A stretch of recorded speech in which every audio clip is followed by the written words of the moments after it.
ஜீராசி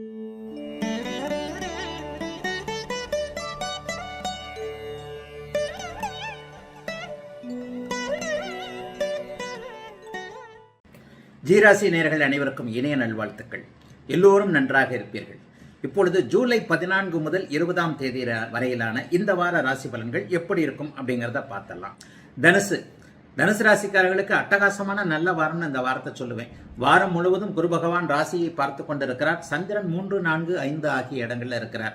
வாரத்தின் ஆரம்பமே அமர்க்கலமாக இருக்கிறது. திங்கள் செவ்வாய் இந்த 2 நாட்களும் உயரதிகாரிகளுடைய அறிமுகம். ஒரு பெரிய பெரிய ஆட்கள், அதிகாரத்தில் உயர்ந்தவர்கள் அல்லது அந்தஸ்தில் உயர்ந்தவர்கள் யாரேனும் ஒருவருடைய தொடர்பு, அறிமுகம் போன்றவைகள் இப்போது தனுசு ராசிக்காரர்களுக்கு கிடைக்கும். 3ஆம் இடத்துல சந்திரன் ராகுவோடு சேர்ந்தாலும் குருவின் பார்வையில் இருக்கிறார் இல்லையா? கடந்த காலத்துல என்னென்ன விஷயங்கள்ல முயற்சி பண்ணி அது தோத்து போச்சோ, அந்த தோத்து போன அத்தனை முயற்சிகளும் இப்போது பலிதமாகக்கூடிய அமைப்புகள் இந்த வாரம் தனுசு ராசிக்காரர்களுக்கு உண்டு. தனுசு ராசிக்காரர்களுக்கு சந்திரனுடைய இயக்கம் நன்றாக இருக்கிறது. சந்திராஷ்டமம் போன்ற அமைப்புகள் கண்டிப்பாக இல்லை. ஆனா இந்த வாரத்துல தான் சூரிய பயிற்சி நடக்கிறது. சூரியன் ஆடி மாதம் 1ஆம் தேதி அப்படியே 8ஆம் இடத்திற்கு வந்து விடுகிறார். 8ஆம் இடத்துல வர்றதுனால பாக்கியாதிபதி 8ல போய் மறையறதுனால ஏதாவது ஒன்று நடக்குமோ அப்படின்னு பார்த்தீங்கன்னா அப்படிலாம் ஒன்றும் பெரிய அளவில் நடக்காதுங்க. ஏன்னா அவர் சந்திரனுடைய வீட்டில் தான் வந்து உங்களுக்கு 8ல் மறைவார், நட்பு வீட்டில் தான் மறைகிறாரு. பெரிய சோதனைகள் எதுவும் இல்லாமல் ஓரளவுக்கு நல்ல எதையும் கட்டுக்குள் வைத்திருப்பதுன்னு சொல்றாங்க இல்லையா, அந்த மாதிரி அமைப்புகள் இருக்கும். ஆனால் என்ன ஒன்று, அப்பானால ஏதாவது செலவுகள், மன வருத்தங்கள் கண்டிப்பாக உண்டு. வயதான தந்தையை கொண்டவர்களுக்கு ஏதாவது மருத்துவ செலவுகள் வரக்கூடிய அமைப்பு, அல்லது அப்பா ஒன்று சொல்லி நம்ம ஒன்று அதை செய்ய முடியாமல் போய் என்னடா அது தகப்பன் சொல்றதை நம்ம கேட்க முடியலையேன்னு சொல்லி நம்ம வருத்தப்பட, அவர் பாரு புள்ள தோளுக்கு மேலே வளர்ந்துட்டா இந்த மாதிரியா, இந்த மாதிரி தான் எப்போவுமே இப்படித்தான்ட்டு அவர் மனசுக்குள்ள வெளியில் சொல்லாமல் வருத்தப்பட, இந்த மாதிரி வாரம் இறுதி வரைக்கும் இது பண்ணி கடைசியில் அப்பா கிட்ட நம்ம தான் பைண்ட் ஆகி போகிற மாதிரி இருக்கும். அப்பா தெரியாமல் சொல்லிட்டப்பா, மனசில் எதுவும் வச்சுக்காதீங்கப்பா அப்படின்ற மாதிரி தனுசு ராசிக்காரர்கள் எப்போவுமே கீழ்ப்படிந்து போகக்கூடியவர்களாகவே இருப்பீர்கள். ஆயினும் பெரிய சுமைகள் எதுவும் இல்லாத ஒரு நல்ல வாரமாகவே இந்த வாரம் அமைஞ்சிருக்கு. சிலருக்கு மட்டும் வடக்கு திசை நோக்கிய பயணங்கள் இந்த வாரம் உண்டுங்க. வடக்குன்னா நம்ம ஹைதராபாத், பெங்களூரு, பாம்பே, டெல்லி இந்த மாதிரியான பயணங்கள் ஏதாவது வந்து அந்த பயணத்தின் மூலமாக அலைச்சல்கள் இருந்தாலும் வெற்றிகள் கிடைக்கக்கூடிய நல்ல யோக வாரமாகவே அமைந்திருக்கிறது தனுசு ராசிக்காரர்கள் எல்லோருக்கும் இந்த வாரம். மகர ராசிக்காரர்களுக்கு வாரத்தின் ஆரம்பத்தில் 2, 3, 4 ஆகிய 3 இடங்களில் சந்திரனுடைய இயக்கம் இருக்கிறது. மிக முக்கிய பயிற்சியாக ஆடி மாதம் 1ஆம் நாள் 7ஆம் இடத்திற்கு அங்கே 8ஆம் ஆகிய சூரியன் வந்து 7ஆம் இடத்திலிருந்து ராசியை பார்க்கிறார்.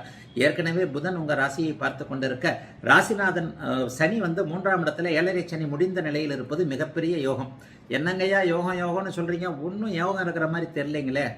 7.5 சனி முடிஞ்சு தானே 2-3 மாசம் ஆச்சு, ஒன்றும் நடக்கலைன்னு சொல்றவங்களுக்கு கஷ்டம் உடனே வரும், கஷ்டம் உடனே தெரியும். ஆனால் நல்லதுன்றது மெதுமெதுவாகத்தான் நம்மை சுற்றி படரக்கூடிய ஒரு அமைப்பு. மெதுமெதுவாக வந்து அது முழுக்க நம்ம பக்கத்தில் வரும்போது தான் நமக்கு ஜாலியாக இருக்கும்.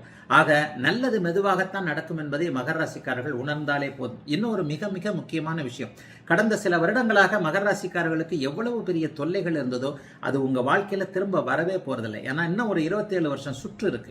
அந்த 27 வருடம் கழிச்சு நீங்க வரக்கூடிய அமைப்புல எல்லாவற்றையும் ஒரு ரவுண்ட் அனுபவிச்சே மகர ராசிக்காரர்கள் இப்போது நடுத்தர வயதில், இளம் வயதில் இருக்கக்கூடியவர்கள் முடித்திருப்பீர்கள் என்பதால் இனிமேல் உங்களுக்கு பெரிய கஷ்டங்கள் இல்லை என்பதே ஒரு ஆறுதலாக, ஜோதிடம் ஒரு ஆறுதலாக சொல்லக்கூடிய ஒரு அமைப்பு. மகர ராசிக்காரர்களுக்கு இப்போது உழைப்பிற்கேற்ற கூலி கிடைக்கக்கூடிய நல்ல வாரமாக இந்த வாரம் வந்திருக்கு. முதல்ல வாரத்தின் ஆரம்பத்தில் திங்கக்கிழமையும் செவ்வாய்க்கிழமையும் ஏதாவது ஒரு பணம் வர வரும். யார் வீட்டு பணமாக இருந்தாலும் பாக்கெட்டில் இருக்கும். ஒரு ரொட்டேஷன் சொல்லுவோம் இல்லையா, அந்த ரொட்டேஷன் வலிமையாக இருக்கக்கூடிய அமைப்பு உண்டு. புதன்கிழமையும் வியாழக்கிழமையும் பார்த்தீங்கன்னா 3ஆம் இடத்துல அவர் வலிமையாக ராசிநாதனோடு சேருவார். அந்த நேரத்தில் நல்ல உதவியாளர்கள், நல்ல வேலைக்காரர்கள் கிடைக்கக்கூடிய தன்மை. சிலருக்கு பார்த்தீங்கன்னா தொழில் புதிதாக ஆரம்பிக்கக்கூடிய அமைப்பு, ஏற்கனவே ஆரம்பித்திருக்கின்ற தொழில் வெற்றிகரமாக நடக்கக்கூடிய அமைப்பு, புதிய கிளைகள் திறக்கக்கூடிய அமைப்பு, வளர்ச்சிக்கான முதலீடுகள் கடனாக பெறக்கூடிய அமைப்பு என ஒரு காசு பணம் கடன் வாங்குறதா இருந்தாலும் சந்தோஷமா வாங்கக்கூடிய அமைப்புகள் இப்போது இருக்கின்றன. வாரத்தின் கடைசி நாட்களில் காதலன் காதலி உறவுகள் நன்றாக இருக்கும். ஆணுக்கு பெண்ணும், பெண்ணுக்கு ஆணும் அறிமுகமாகக்கூடிய தன்மைகள், சிலருக்கு வாழ்க்கை துணைவர் யார் என்பதை அடையாளம் காட்டப்படக்கூடிய சிறப்பு நன்மைகள் ஏற்படக்கூடிய யோக வாரமாக அமைந்திருக்கிறது மகரத்தினர் எல்லோருக்கும் இந்த வாரம். கும்பராசிக்காரர்களுக்கு இந்த வாரத்தில் ராசியிலேயே சந்திரன் அப்புறம் 2, 3ஆம் இடங்கள்ல இருப்பார். ராசியிலே சந்திரன் குருவின் பார்வையில் இருக்கிறது மிகப்பெரிய யோகம். சோம்பல்ல இருந்து எந்திரிச்சு நிக்க போறீங்க. ஒரு சிங்கம் எந்திரிச்சு நின்ன மாதிரி இருக்கும். 2-3 வருஷமாவே கும்பராசிக்காரர்கள் நல்லா இல்லைன்றதான் உண்மை.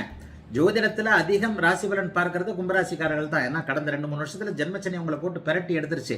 நீதான் நல்லதை சொல்லிக்கிட்டே இருக்கிற, எனக்கு ஒன்றும் நல்லது இல்லைன்ற மாதிரி தான் நிறைய பேர் கமெண்ட்டை கொடுக்குறீங்க. உண்மையிலேயே கும்பராசிக்காரர்களுக்கு விடிந்து விட்டது என்பதுதான் உண்மை. 7.5 சனியின் கடும் பகுதியான ஜென்மச்சனி அமைப்பை கடந்து விட்டீர்கள் என்பதாலும் அடுத்தடுத்து வரக்கூடிய இதுவரைக்கும் 7-8 வருஷம் குரு ராசியை பார்க்கல, இப்பதான் ராசியை பார்த்துக்கிட்டு இருக்கிறார். பெரிய பெரிய நல்ல நன்மைகள் சூரியன் 6ஆம் இடத்துல வந்திருக்கிறதுலாம் கடன் நோய், வம்பு வழக்கு, அசிங்கம், கேவலம், எதிர்ப்பு போன்றவைகளை அப்படியே தூர விலக்கி வைக்கக்கூடிய ஒரு அமைப்பு.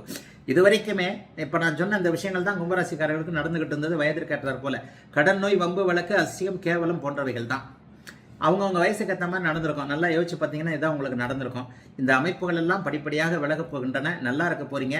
எங்கே அடிபட்டீங்களோ, எங்கே மூக்குடப்பட்டீங்களோ அங்கெல்லாம் அடுத்தவர்களை அப்படியே தட்டி வைக்கக்கூடிய அளவிற்கு கும்பராசிக்காரர்களுக்கு அதிர்ஷ்டம் வரப்போகின்ற ஒரு நல்ல விதத்தில் எல்லாம் விடிய போகின்ற யோக வாரமாகவே இந்த வாரம் இருக்கும். வாரத்தின் ஆரம்பத்தில் 2 நாளில் அம்மா அப்பா கிட்ட கொஞ்சம் நல்ல பேர் எடுப்பீங்க. பரவாயில்ல, இவர் முன்ன மாதிரி இல்லை, கொஞ்சம் சுறுசுறுப்பாயிட்டார்ன்ற ராசியை குருபார்க்கின்ற ராசியிலேயே சந்திரன் இருக்கக்கூடிய நாட்கள். வாரத்தின் கடைசி நாட்கள் சனிக்கிழமையும் ஞாயிற்றுக்கிழமையும் அட்டகாசமான நாளாக அந்த நாள் அமைஞ்சிருக்கு. 3ஆம் இடத்துல சந்திரன் வலிமையாக இருக்கிறார். அரசு சார்ந்த உதவிகள் கண்டிப்பாக கிடைக்கக்கூடிய தன்மைகள் உண்டு.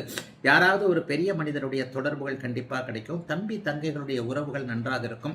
அங்காளி பங்காளின்னு சொல்லப்படக்கூடிய இதுவரைக்கும் முறைச்சிக்கிட்டு இருந்த அந்த சித்தப்பா பெரியப்பா மக்களோடு ஏதாவது கூடி குலவி அவர்களோடு சமரசமாக போகக்கூடிய அமைப்புகளும் இப்போது கும்பராசிக்காரர்களுக்கு இருக்கிறது. கும்பத்திற்கு ஓரளவுக்கு மனசு நிறைவான நல்ல வாரமாகத்தான் அமைந்திருக்கிறது இந்த வாரம். மீனராசிக்காரர்களுக்கு வாரத்தின் முதல் நாள்லேயே 12ஆம் இடத்துல சந்திராஷ்டிரம் அந்த வாரம் கிடையாது. 12ஆம் இடத்துலையும் ராசியிலையும் 2ஆம் இடத்துலையும் சந்திரன் இருக்கிறார். இந்த அமைப்பு ஓரளவிற்கு நல்ல அமைப்பு தான். 12ஆம் இடத்துல அவர் ராகுவோட சேர்ந்தாலும் குருவின் பார்வையில் இருக்கிறார். 5 குடையவர் 12ஆம் இடத்துல இருக்கிறனால திங்கக்கிழமையும் செவ்வாய்க்கிழமையும் பிள்ளைங்கனால ஏதாவது செலவுகள் வரும். பிள்ளைங்களோட படிப்பாக இருக்கலாம், கல்வியாக இருக்கலாம், ட்ராவலாக இருக்கலாம், அவங்களுக்கு ட்ரெஸ் வாங்கி கொடுக்குறது, நோட்டு புக் வாங்கி கொடுக்குறது, அப்படி போடுறது இப்படி வருதுன்னு திங்கக்கிழமையும் செவ்வாய்க்கிழமையும் ஏண்டா இந்த வாரம் வந்ததுன்னு இருக்கும்.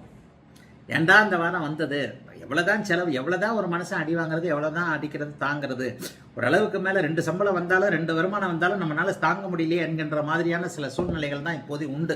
அதுவும் இளைய பருவத்தினர் 30 வயசுக்காரங்களுக்கு நான் சொல்லவே மாட்டேன். வரும் பணம்னா என்னன்னு பார்க்கக்கூடிய அமைப்புகள் இப்போது பூரட்டாதி நட்சத்திரக்காரர்களுக்கும் உத்திரட்டாதி நட்சத்திரக்காரர்களுக்கும் நடந்துகிட்டு இருக்கு. இன்னொரு 6 மாச காலத்துக்குள்ள 2026 பிறந்தவன ரேவதி நட்சத்திரக்காரர்களும் அதை உணர ஆரம்பிப்பீங்க. ஜென்மச்சனியின் அமைப்பில் இருக்கக்கூடியவர்களுக்கு, ஜோதிடத்தை நம்பாதவர்களுக்கு கூட ஜென்மச்சனி என்றால் என்ன, சனி என்றால் என்ன, ஜோதிடம் என்றால் என்ன என்பதை இப்போது மீனராசிக்கார இளைய பருவத்தினர் அப்படியே அனுபவிச்சுட்டு இருக்கிறீங்க. ஆனால் சோதனைகள் உங்களுக்கு தேவை, எதை பற்றியும் கவலைப்பட வேண்டாம். பெரிய அளவில் ஏன்னா மீனராசிக்காரன் உண்மையிலே நல்லவனாக இருப்பான், ஏமாலியாக இருப்பான். எல்லாரும் நல்லா இருக்கணும்னு நினைக்கிறவன் மீனராசிக்காரன். அதனால் பெரிய கெடுதல்கள் மீனராசிக்காரர்களுக்கு வராது. வார ஆரம்பத்தில் விரயங்கள் இருக்கும். வாரத்தின் நடுப்பகுதியில் புதன்கிழமை வியாழக்கிழமை பயங்கரமான குழப்பங்கள் இருக்கும். இதை செய்யலாமா, அதை செய்யலாமா, அம்மா ஒன்று சொல்ல, அப்பா ஒன்று சொல்ல, அண்ணன் ஒன்று சொல்ல, புருஷன் ஒன்று சொல்ல, பொண்டாட்டி ஒன்று சொல்ல, ஃப்ரெண்டு ஒன்று சொல்ல, நம்ம மனசு ஒன்று சொல்லன்னு சொல்லிட்டு ஏண்டா அப்படின்னு இருக்கும். ஆனால் இதெல்லாம் கடந்து நல்லபடியாக வருவீங்க. அப்படியே வெள்ளிக்கிழமை சனிக்கிழமை பார்த்தீங்கன்னா கொஞ்சம் ஓரளவுக்கு ரிலாக்ஸேஷன் இருக்கும். சனி ஞாயிற்றுக்கிழமை வெளியே வந்துடுவீங்க. வாரத்தின் முதல் 5 நாட்கள் பூக்கு காட்டி கொண்டிருந்த பணவரவு வாரத்தின் கடைசி நாட்களான 2 நாட்கள் ஓரளவுக்கு கிடைக்கும். பரவாயில்லப்பா, இந்த வாரம் ஏதோ தள்ளிட்டு போயிடுச்சு அப்படின்ற மாதிரியாக நிம்மதி பெருமூச்சு விடக்கூடிய நிலைமையில் நன்றாகவே அமைந்திருக்கிறது. ஆனாலும் சோதனைகளை தரக்கூடிய வாரமான இந்த வாரம்.